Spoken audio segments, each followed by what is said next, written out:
Thank you for joining me. We're here today in the Campbell family cemetery at Billstown, Arkansas. We're less than 10 miles from the Crater of Diamond State Park in Murfreesboro. And Glen Campbell was born here. Hopefully many of you will remember who Glen Campbell was. He lived to be 81 years old. He was born in 1936 and died in 2017. He was an American singer, guitarist, songwriter, television host, and actor.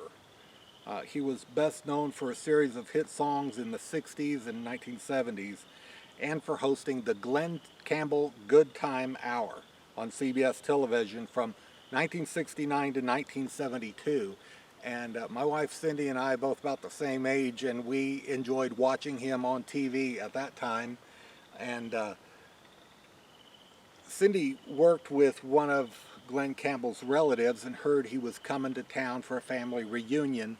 And Cindy had this album of his, Wichita Lineman, and she said, "Could you have Glen sign this for me?" She told her that, we used to always watch him on the Glen Campbell Good Time Hour and enjoyed that. So Glen graciously signed it to Cindy, my wife Cindy. Love and Happiness, Glen Campbell. The 70s until now. Wow. So it's kind of neat to get an autographed album of Glen Campbell. He was really big time. He released 64 albums in a career that spanned 5 decades. He sold over 45 million records worldwide, including 12 gold albums, 4 platinum albums, and 1 double platinum album. He was born here in Billstown, Arkansas, and began his professional career as a studio musician in Los Angeles. After becoming a solo artist, he placed a total of 80 different songs on the charts. 29 of them made it to the top 10, and 9 of those reached #1.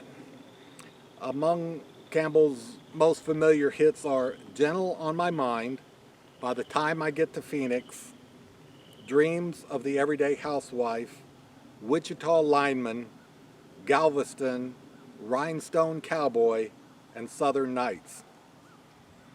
Glen Campbell also played a supporting role alongside John Wayne in the 1969 version of True Grit, which earned him a Golden Globe nomination for Most Promising Newcomer. He also sang the title song for that movie, which was nominated for an Academy Award. And he got many Grammys and awards and things over the years. And when he passed away, his headstone is right over here. And he was laid to rest back here at home where he grew up.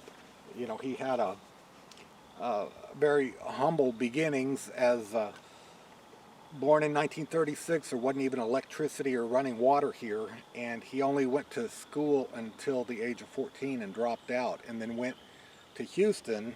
He was one of 12 kids, and he went on to Houston to work with his brothers in construction. They insulated buildings, and then after that he went on to Colorado and played as a musician, and then went on to Los Angeles. And he was one of the Beach Boys as well, and he played for a lot of people in the studio.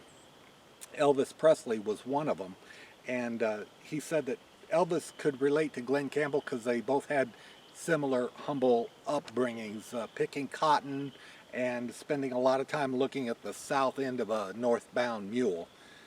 But so they had a lot in common and hit it off well.